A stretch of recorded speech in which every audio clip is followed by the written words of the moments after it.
এবার চলুন দেখা যাক ইংরেজি, গণিত, বিজ্ঞান ছাড়া কি কোরআন ব্যাখ্যা করা সম্ভব কিনা। ধরুন সূরা আল ওয়াকিয়ার ৭৫ নম্বর আয়াতে বলা হয়েছে, ফালা উকসিমু বিমাওয়াকিউন নুজুম, আমি শপথ করছি সেই স্থানে যেখানে নক্ষত্রগুলো পতিত হয়। আচ্ছা, বিজ্ঞান ছাড়া কি এই আয়াতের ব্যাখ্যা করা একেবারেই সম্ভব? প্রথম টেলিস্কোপের আবিষ্কারক আরব মুসলিম বিজ্ঞানী আবুল হাসান আজ থেকে প্রায় ১০০০ বছর আগে বলেছিলেন, এই আয়াতের দ্বারা ব্ল্যাক হোলের ইঙ্গিত দেওয়া হয়েছে। যে ব্ল্যাক হোল এখনো বিজ্ঞানীদের কাছে গবেষণার বিষয়। কিন্তু বিজ্ঞানের বিরোধিতা করা ওই আলেমদের কাছে যদি জিজ্ঞেস করা হয় ব্ল্যাক হোল কি, তারা কি এর উত্তর দিতে পারবেন? অর্থ জানলেই তাদের মন গড়া কোরআনিক এর ব্যবসায় ভাটা পড়বে। কার মতো তওবা করব? আল্লাহ বলেন, ইয়া আইয়ুহাল্লাযীনা আমানু তুবু ইলাল্লাহি তাওবাতান নাসুহা। নসুহা নামের এক ব্যক্তি, তার মতো তওবা করো। চিন্তা করেন কেমন ব্যক্তি যে কোরআনে নাম এসে গেল। কুয়াকাটা হুজুরের এই তর্জমা যে ভুল, সেটা ধরিয়ে দেন মুফতি ডক্টর আমির হামজা। এরকম কোন কথা কোরআন হাদিসে নেই, ওই ভণ্ডরা সব বানিয়েছে। তাওবায়ে নাসুহা মানে একনিষ্ঠভাবে তওবা করা। আমির হামজার এই বক্তব্যের পর কুয়াকাটা হুজুর ভুল স্বীকার না করে আবারও ডাহা মিথ্যা কথা বলেন কোরআন শরীফ নিয়ে।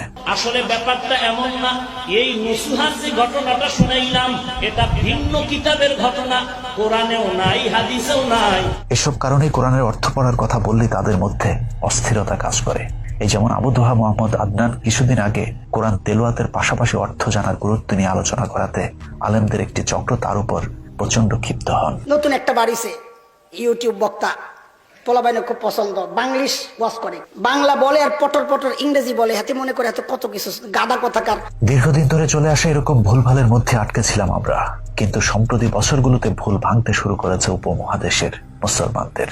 বিশেষ করে ডক্টর জাকির নায়কের গবেষণাধর্মী কোরআনের বৈজ্ঞানিক আলোচনা আমাদেরকে নতুন করে ভাবতে শিখিয়েছে পবিত্র কোরআন নিয়ে। কিন্তু তাতেও ক্ষুব্ধ হয়েছে আমাদের দেশের ধর্ম ব্যবসায়ী একটি চক্র।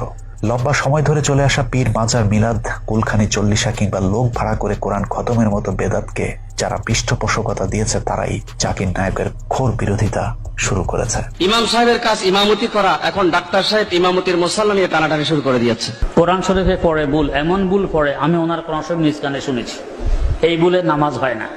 তো যার নিজের নামাজ হয় না, সে আরো তো ইমান নিয়ে এত চিন্তিত। টাইওয়ালা বুখারী শরীফ সম্পর্কে, মুসলিম শরীফ সম্পর্কে গোটা বিশ্ব মুসলমানকে বিভ্রান্ত করার জন্য মিথ্যা বক্তব্য দিয়েছে। প্যান্ট শার্ট টাই পরা ওয়াজের ওয়াজ যদি না শুনে মুসলমান, জাকির নায়কের জন্য কেন পাগল হইলে? কোরআন হাদিস থাকতে কিসের ডাক্তার জাকির নায়ক? আলেমদের এসব ওয়াজ শুনে বাংলাদেশে মিস্টার বিনের ভিডিও দেখা দর্শকের সংখ্যা কমেছে, কারণ তারাই এখন আমাদের বিনোদনের যথেষ্ট খোরাক। আমি সামনে দেখতেছি কিয়ামতের মাঠ, সমস্ত মানুষগুলো কিয়ামতের ময়দানে উঠছে, ফেরেশতা ঘোষণা করতেছে যে যারা নাকি সরমনের মুরিদ ছিল এবং ইসহাক হুজুরের কথা অনুযায়ী নেক আমল করছে, আল্লাহর ঘোষণা হলো তাদের এই কিয়ামতের ময়দানে কোনো হিসাব টিসাব নেওয়া হবে না, আল্লাহ তাদেরকে বিনা হিসাবে জানাবে। হেলিকপ্টারে চড়ে কোরআন বিক্রি করে খাওয়া এসব মোল্লাদের কারণে উপমহাদেশে মুসলমানের আজ অস্তিত্ব সংকটের সামনে দাঁড়িয়ে আছে। ব্রিটিশদের ২০০ বছরের শাসনামলে হিন্দুরা যখন ইংরেজি শিখে প্রশাসনিক কাজে যুক্ত হয়েছিল, এই আলেমদেরই একটি অংশ তখন ফতোয়া দিয়েছিল ইংরেজি শিক্ষা হারাম। হারাম ফতোয়া দেয়া সেই হারামিদের উত্তরসূরিরা আজও ইংরেজি শিক্ষার ঘোর বিরোধী। লন্ডনের ফুটপাতে যারা জুতা সিলাই আর ইংরেজিতে কথা কয়। এবার চলুন দেখা যাক ইংরেজি, গণিত, বিজ্ঞান ছাড়া কি কোরআন ব্যাখ্যা করা সম্ভব কিনা। ধরুন সূরা আল ওয়াকিয়ার ৭৫ নম্বর আয়াতে বলা হয়েছে, ফালা উকসিমু বিমাওয়াকিউন নুজুম, আমি শপথ করছি সেই স্থানে যেখানে নক্ষত্রগুলো পতিত হয়। আচ্ছা, বিজ্ঞান ছাড়া কি এই আয়াতের ব্যাখ্যা করা একেবারেই সম্ভব? প্রথম টেলিস্কোপের আবিষ্কারক আরব মুসলিম বিজ্ঞানী আবুল হাসান আজ থেকে প্রায় ১০০০ বছর আগে বলেছিলেন, এই আয়াতের দ্বারা ব্ল্যাক হোলের ইঙ্গিত দেওয়া হয়েছে। যে ব্ল্যাক হোল এখনো বিজ্ঞানীদের কাছে গবেষণার বিষয়। কিন্তু বিজ্ঞানের বিরোধিতা করা ওই আলেমদের কাছে যদি জিজ্ঞেস করা হয় ব্ল্যাক হোল কি, তারা কি এর উত্তর দিতে পারবেন? এই ধরুন পুরো শবে মেরাজটাই বিজ্ঞানের চমৎকার এক বাস্তবায়ন। বলা হয়েছে পৃথিবীর সময়ের মাত্র কয়েক সেকেন্ডে হযরত মুহাম্মদ সাল্লাল্লাহু আলাইহি ওয়াসাল্লাম ২৭ বছর সময় পার করে এসেছেন। বিষয়টা একজন নাস্তিকের কাছে হাস্যকর মনে হবে, কারণ আমরা তাদের কাছে বৈজ্ঞানিক কোনো ব্যাখ্যা দিতে পারিনি। কিন্তু আল বিরুনির কথা কাফিররাই বিশ্বাস করেছিলেন, কারণ তিনি একাধারে পদার্থবিদ, জ্যোতির্বিদ এবং দার্শনিক ছিলেন। তিনি প্রথম পৃথিবীর ব্যাসার্ধ পরিমাপের একটি সহজ সূত্র আবিষ্কার করে গেছেন। কোরআনের সূরা আম্বিয়ার 33 নম্বর আয়াতে বলা হয়েছে, চন্দ্র সূর্য সকলেই তাদের নিজস্ব গতিতে নিজ নিজ অক্ষে বিচরণ করছে। এই আয়াতকে বিশ্লেষণ করতে গিয়ে তিনি প্রথম আবিষ্কার করেছিলেন পৃথিবী সূর্যের চারিদিকে ঘুরছে। সেই বিজ্ঞানী আল বিরুনি মেরাজ সম্পর্কে 1023 খ্রিস্টাব্দে বলে গেছেন, মেরাজের ঘটনা কোনো অলৌকিক বিষয় নয়, বরং আল্লাহ সেই রাতে পুরো পৃথিবীর সময়কে নিয়ন্ত্রণ করে দিয়েছিলেন। আজকের আধুনিক বিজ্ঞানীরা যার নাম দিয়েছেন ডাইমেনশন। আমাদের এই বর্তমান পৃথিবী 3 ডাইমেনশনাল বা ত্রিমাত্রিক। 4th ডাইমেনশন বা টাইম ডাইমেনশনের অস্তিত্ব আমাদের জীবনে থাকলেও আমরা এর পুরোপুরি সুবিধা এখনো ভোগ করতে পারিনি। যেমন 3rd ডাইমেনশনের কারণে আমরা উপরে নিচে সামনে পেছনে ডানে বায়ে সব দিকে চলাচল করতে পারি, কিন্তু টাইম ডাইমেনশনের ক্ষেত্রে তা এককেন্দ্রিক, অর্থাৎ সময় সব সময় ভবিষ্যতের দিকে চলমান। আমরা চাইলেই সময়কে থামিয়ে দেয়া কিংবা সময়ের সামনে পেছনে যেতে পারি না। কিন্তু বিজ্ঞানীদের মতে আমাদের আশপাশে হয়তো এমন গ্রহ আছে যেখানকার প্রাণীরা অতীত ভবিষ্যৎ যেখানে ইচ্ছা বিচরণ করতে পারে। স্ট্রিং থিওরি অনুযায়ী পৃথিবীতে 10টি ডাইমেনশন রয়েছে।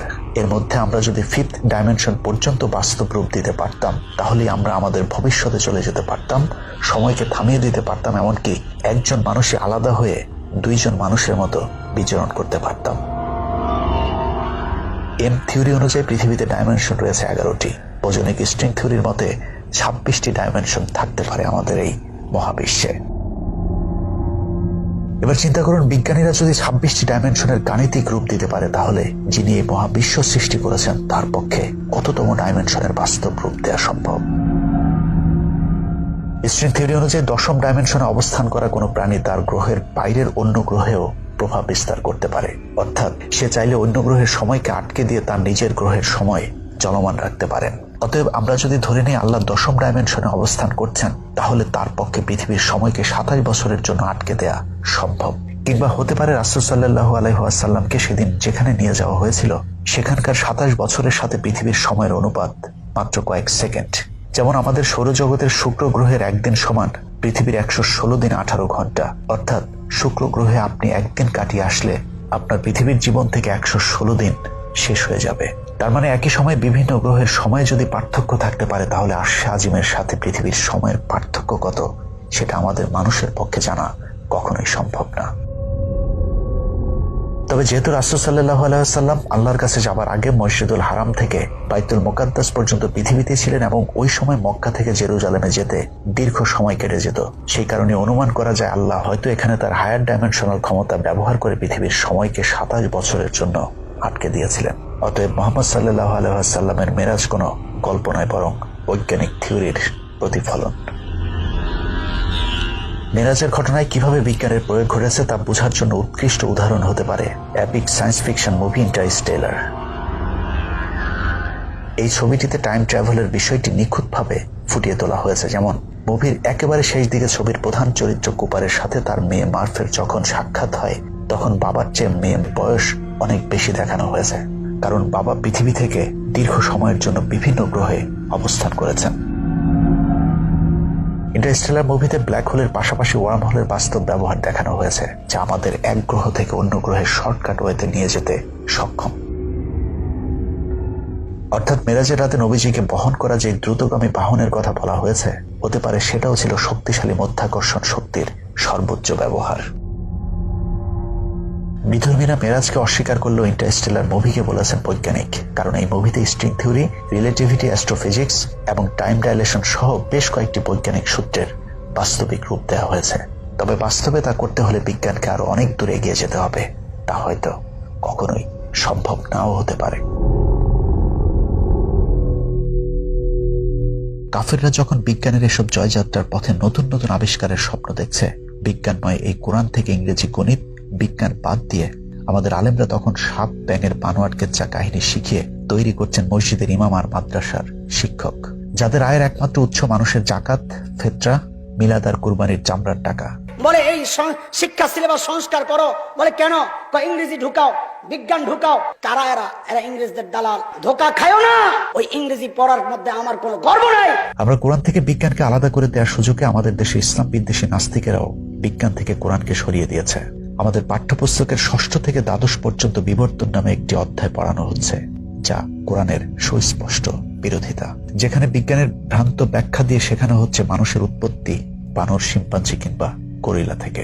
মাধ্যমিকের 9ম-10ম শ্রেণীর বিজ্ঞান বইয়ের 104 নম্বর পৃষ্ঠায় কথিত বৈজ্ঞানিক ব্যাখ্যা দিয়ে দেখানোর চেষ্টা করা হয়েছে মানুষের একসময় লেজ ছিল, কালের আবর্তনে সেই লেজ না দেখা গেলেও লেজের ঠিক ওই জায়গায় ককসেক্স নামক লেজের অংশ বিশেষ এখনো রয়েছে, যা হয়তো জাফর ইকবালের পেছনে চেক করলে পাওয়া যেতেও পারে। পৃথিবীর সমস্ত সায়েন্টিস্ট মিলে ঠিক করেছেন যে ডারউইনের বিবর্তনের যে থিওরি, সেটা হচ্ছে পৃথিবীর সবচেয়ে গুরুত্বপূর্ণ সায়েন্টিফিক থিওরি। জাফর ইকবালের এই বক্তব্যের সাথে হয়তো আলেমরা একমত হবে না, কারণ কোরআন বলছে হাওয়া এবং আদম আলাইহিসসালাম পৃথিবীতে প্রথম আসা মানব যুগল। কিন্তু বিজ্ঞানী ডারউইন বলছে মানুষের পূর্বপুরুষ ছিল বানর, গরিলা কিংবা শিম্পাঞ্জি। এখন আমরা কোনটা বিশ্বাস করব? ধরে নিলাম আপনি ইংরেজি পড়েন না, তাই ব্রিটিশ বিজ্ঞানী ডারউইন কি বলেছেন সেটা নিয়ে আপনার মাদ্রাসার শিক্ষার্থীদের মাথা ব্যথাও নেই। কিন্তু মাদ্রাসার বাইরে দেশের 87% সাধারণ শিক্ষা প্রতিষ্ঠানের শিক্ষার্থীরা তো এই বিজ্ঞানে শিখছে, তাদের কি হবে? শুধু ওয়াজ করে তো আর তাদের ঈমান ঠিক রাখা যাবে না, তাই তাদেরকেও বৈজ্ঞানিকভাবে বোঝাতে হবে যে ডারউইনের বিবর্তনের ধারণা শুধু একটি মিথ্যা কল্পনা, কারণ তাদের দানের টাকাতে আপনার মসজিদ মাদ্রাসার বেতন চলে। এখন নূরে মদিনা হাফিজা ইসলামিয়া মাদ্রাসার একজন ছাত্র হয়তো বলবেন, ডারউইনটা আবার কে? এটা কি ফুরফুরা শরীফের কোনো পীর সাহেব নাকি? না, উনি দাওরা হাদিস পাশ করা আলেম না। ডারউইন ছিলেন ক্যামব্রিজের মতো বিশ্ববিদ্যালয় থেকে পাশ করা একজন জীববিজ্ঞানী, যার অনেক গবেষণার জন্য তিনি পেয়েছিলেন একাধিক আন্তর্জাতিক পদক। এমন একজন বিজ্ঞানীর যুক্তি মিথ্যা প্রমাণ করতে হলে আপনাকেও পাল্টা বৈজ্ঞানিক যুক্তি দাঁড় করাতে হবে। কিন্তু আপনার মধ্যে কি বিজ্ঞানের কোনো জ্ঞান আছে? আপনি না বুঝলেও সমস্যা নেই। আপনার ভাষায় কাফের মুশরিকদেরই আরেকটি দল প্রমাণ করেছে ডারউইনের বানরের মতবাদ পুরোপুরি মিথ্যা কল্পনা প্রসূত। ধরুন, আমাদের বিজ্ঞান বইয়ে পড়ানো প্রাণীতত্ত্বে যা বলা হয়েছে তা হলো ভাইরাস থেকে ব্যাকটেরিয়া, সেখান থেকে প্রোটোজোয়া হয়ে বহুকোষী জীবের উৎপত্তি, আর সেখান থেকে প্রাণী জগৎ এবং উদ্ভিদ জগতের জন্ম। কিন্তু প্রাণী এবং উদ্ভিদের মাঝে কিভাবে প্রাণ আসলো তার বৈজ্ঞানিক কোনো ব্যাখ্যা নেই। সেখানে বলা হয়েছে কোনো একভাবে প্রাণী তার দেহে প্রাণ পেয়েছে এবং সেই প্রাণীর মধ্য থেকে বানর, শিম্পাঞ্জি, গরিলা, ওরাংওটাং হয়ে আজকের আধুনিক মানুষের উৎপত্তি। আমাদের বিজ্ঞান বই অনুযায়ী বানর, শিম্পাঞ্জি কিভাবে আধুনিক মানুষের রূপ পেল তার কিছু মিথ্যা তথ্য দেওয়া হয়েছে। যেমন বানর, শিম্পাঞ্জি, ওরাংওটাং মানুষের রূপ পেতে 2টি ধাপ পার হয়েছে, যার প্রথম ধাপটিকে বলা হয়েছে নিয়ান্ডারথাল। 1865 সালে পাওয়া 75 বছর আগের একটি ফসিলকে নিয়ান্ডারথাল প্রজাতির সবশেষ বংশধর হিসেবে দেখানো হয়েছে। অর্থাৎ নিয়ান্ডারথাল প্রজাতির আগের সব মানুষের লেজ ছিল, 4 হাত পায়ে ভর দিয়ে হাঁটত এবং পুরো শরীরে জাফর ইকবালের গোফের মতো লোম ছিল। নিয়ান্ডারথাল প্রজাতির পর মানুষের ঠিক আগের রূপটিকে বলা হয়েছে ক্রোম্যাগনন, যাদের অস্তিত্ব পৃথিবী থেকে বিলীন হয়েছে মাত্র 10,000 বছর আগে। তার মানে আধুনিক মানুষ অর্থাৎ আমাদের বয়স 10,000 বছর কিংবা তার কিছু বেশি সময়। এবার চলুন বিবর্তনের এই ব্যাখ্যা কতটা ভ্রান্ত সেটা প্রমাণ দেখি। 2018 সালের জানুয়ারির 26 তারিখে ইউএস জার্নালে 1,77,000 থেকে 1,88,000 বছরের পুরাতন আধুনিক মানুষের একটি জীবাশ্ম আবিষ্কারের খবর প্রকাশিত হয়। 2017 সালের জানুয়ারির 10 তারিখে স্টিফেন অ্যান্ডারসন একটি প্রবন্ধে লেখেন, 30 million years old human fossil found in Morocco challenge our understanding of evolution। অর্থাৎ মরক্কোতে 3 লাখ বছর আগের একটি মানুষের জীবাশ্ম পাওয়া গেছে, যা প্রমাণ করে বিবর্তনের মতবাদ একটি ভুল ব্যাখ্যা। অতএব 10, 20, 30 কিংবা 75,000 নয়, মানুষের অস্তিত্ব আরো অনেক হাজার লক্ষ কোটি বছর আগে থেকেই। টাইমস ম্যাগাজিনের 2006 সালের ফেব্রুয়ারির 20 তারিখে 500 বিজ্ঞানীর একটি মতামত তুলে ধরা হয়েছিল, যেখানে তারা ডারউইনের মতবাদ প্রমাণিত কোনো বিজ্ঞান নয় বলে দাবি করেছেন। যুক্তরাষ্ট্রে 5,70,000 চিকিৎসক বলেছেন কোন এক ঐশ্বরিক শক্তির সৃষ্টি মানুষের প্রাণ। দেশটির 60% চিকিৎসক ডারউইনের মতবাদকে সরাসরি প্রত্যাখ্যান করেছেন।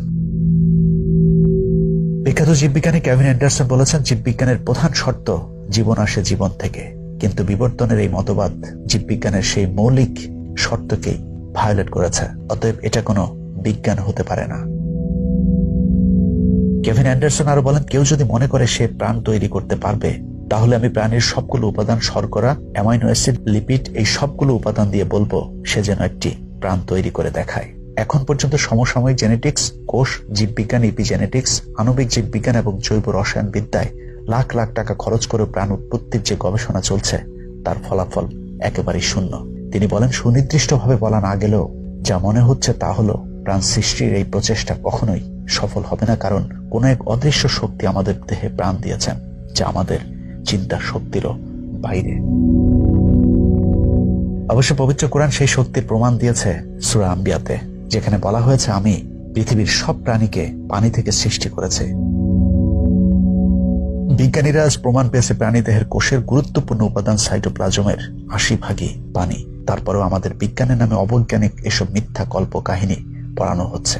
কারণ ভারতের নিয়োগ দেওয়া নারায়ণ চন্দ্র সাহা আর জাফর ইকবালদের মূল উদ্দেশ্যই আমাদের মুসলমানদের ঈমান ধ্বংস করে দেয়া। তাই আমাদের ঈমান রক্ষা করতে আমাদেরকেও বিজ্ঞান দিয়ে যুক্তি দিতে হবে বিগ ব্যাং নামক দুর্ঘটনায় পৃথিবীর সৃষ্টি হয়নি, বরং একজন মহাপরিকল্পনাকারীর সুপরিকল্পিত সৃষ্টি এই মহাবিশ্ব। সেই মহাপরিকল্পনাকারী এই কোরআনের মালিক। বিজ্ঞানময় সেই পবিত্র কোরআনে ভবিষ্যতে কি হবে এবং অতীতের এমন সব ইতিহাসের বর্ণনা দেওয়া হয়েছে যা একজন মানুষের পক্ষে কখনোই সম্ভব না। শুধু ইতিহাস নয়, 1500 বছর আগে করা বিজ্ঞানের বিভিন্ন ব্যাখ্যা বিশ্লেষণ প্রমাণ করে এটা আসমানি কিতাব। অতএব অদৃশ্য নয়, আমরা জেনে বুঝেই বিশ্বাস করি মহান আল্লাহ আমাদেরকে সৃষ্টি করেছেন এবং আমাদেরকে আবার তার কাছেই ফিরে যেতে হবে।